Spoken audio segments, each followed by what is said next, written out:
Obec Farná je charakteristická aj svojou rozmanitosťou, čo sa týka vierovyznaní. 1300 obyvateľov tejto dedinky navštevuje podľa svojho srdca 3 kostoly.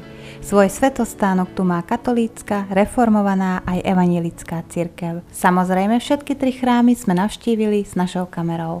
Starostka obce Vlasta Čomor nám mimo kamery porozprávala o dobrej spolupráci medzi cirkvami vo Farnej. Samozrejme, porozumenie všemožne podporuje aj vedenie obce, snaží sa o zveľaďovanie okolia kostolov aj cintorínov.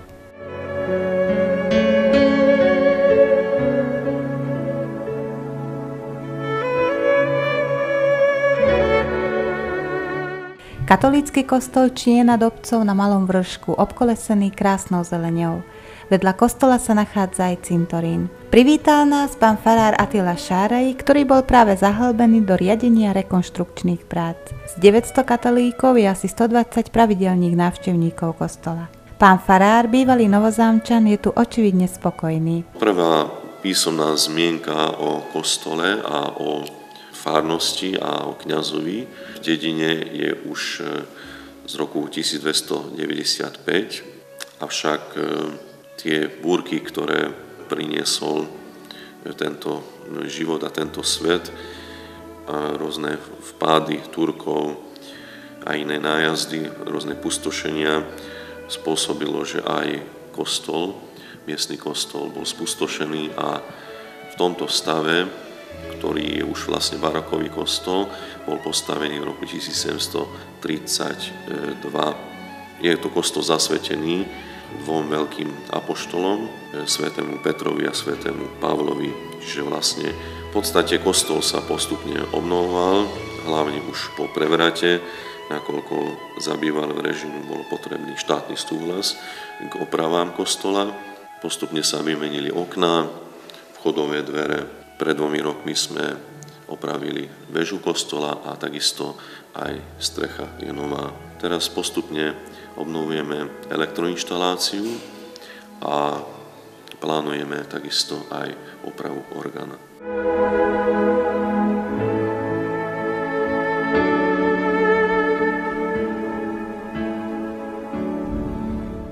(1307) obyvateľov má podľa štatistiky z roku 2011 Farná obyvateľov, z toho 900 je katolíkov. Z týchto 900 zhruba od 100 do 120, niekedy do 150 ľudí chodí. V tie väčšie sviatky do 200-220. Cez týždeň mám bohoslužbu v stredu a podľa potreby, tak žiaľ, tie úmrtia sú častejšie ako krsty a sobáše, takže podľa potreby zádušnú svätú omšu mám niekedy aj okrem stredy ostatné dni. Nedaleko katolíckeho kostola v obrovskom cirkevnom dvore nájdete kostol reformovanej cirkvi, ktorý pri našej návšteve práve rekonštruovali. Zvonka teda kazilo výhľad lešenie, no výsledok bude určite stáť za námahu. Posledná veľká rekonštrukcia a investície tu boli v roku 2004 do dnešnej podoby lavičiek. Tento kostol je oveľa skromnejší, čo sa týka vnútornej výzdoby. Pravidelné nedeľné omše navštevuje približne 25 verných veriacich celkového evidovaného počtu 120 ľudí. Farárka Helena Kišová tu slúži od roku 1999 a je rada tomu, že ju tu obklopili aj v dôchodkovom veku s takou láskou.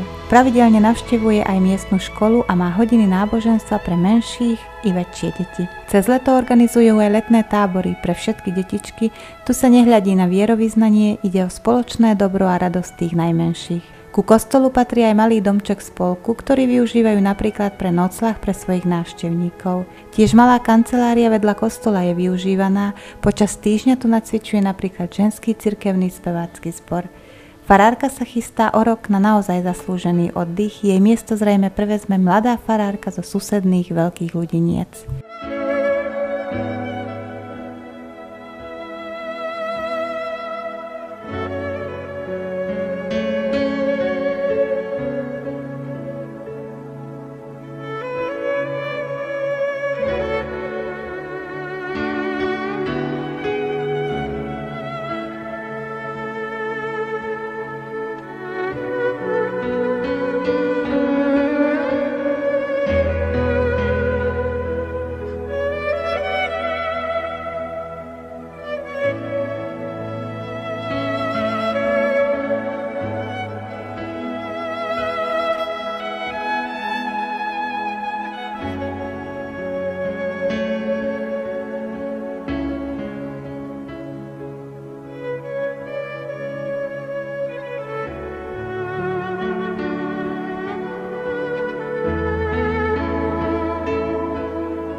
Tretí kostol stojí neďaleko obecného úradu, vsadený do krásnej prírodnej scenérie, priam ho nevidieť spomedzi toľkých stromov. Tu nás čakal mladý farár Michal Meliško, pre ktorého je toto prvé služobné miesto.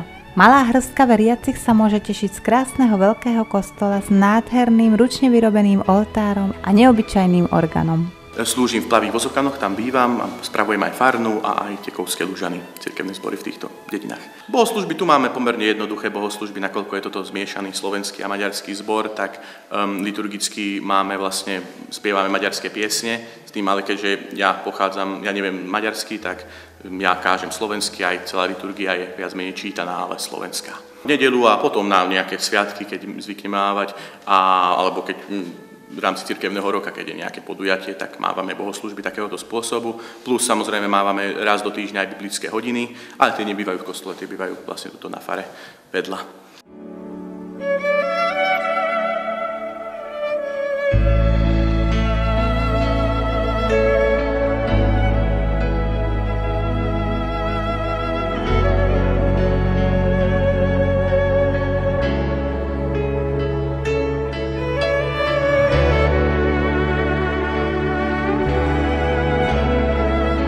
Chodia taký skalný, tak tu je malý pomerne cirkevný zbor, okolo 150 duší všeho všudy, ale v kostole tak ten slovenský priemer je tých 10% evangelickej cirkvi, že chodí na bohoslúžby a to tak aj platí. Zvykneme mávať bohoslúžby aj na fare vedľa, tam je normálne kúrenie plynové, takže keď týchto 15 ľudí príde, tam sa pohodlne zmestíme aj do nejakej miestnosti. Myslím si, že aj všetky cirkvi spolu celkom dobre vychádzame, aj keď teda ja tu nie som ešte až tak dlho, takže ešte nemám až tak veľa skúseností, ale zatiaľ veľmi dobre by som povedal.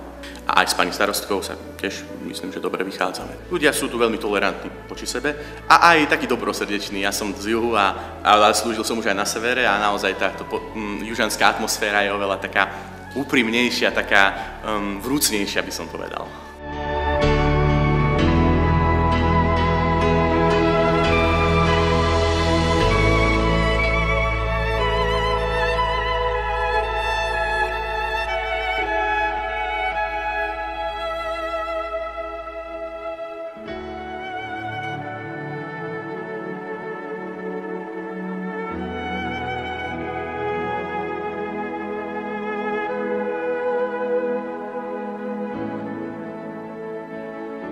Samozrejme, ani táto obec si nenechá ujsť spoločné radovánky počas leta formou obecných osláv. Naše kamery budú začiatkom júla pri tom.